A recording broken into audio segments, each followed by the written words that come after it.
Հաջորդ հիշատակումը Արատտա պետության մասին է, որ իր բնույթով եղել է թեոկրատական պետություն, քրմապետություն, ինչպես Եգիպտոսում էր փարավոնը եւ իրական իշխանության տերը եւ հոգեվոր իշխանության տերը, այդպես էլ Արատտայում է եղել քրմապետություն։ Արատտայի էպիզոդները եւս թվագրվում են 2700, 2800, 2600 թվականներով։ Հիմա նայեք, այս հին հարյուրամյակների հետ կապված 100 տարի սկոմենկոմը էական չէ։ Էականն է, որ հայ էթնոսը եւ հայոց պետականությունը իրենց սկիզբը գտնում են գործնականում մարդկության, գիտակցական պատմության սկզբի հետ միասին։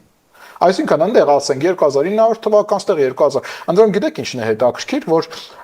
մենք եւ արմի պետության, եւ հայ էթնոսի, եւ Արատտա պետության մասին, իդեպ տարբեր պետություններ չեն։ Ուղղակի Էբլան, քանի որ սեմիտներ էին, իրանք մեզ կոչում են արմի, արաբները արման են, չէ՞ մեզ կոչում։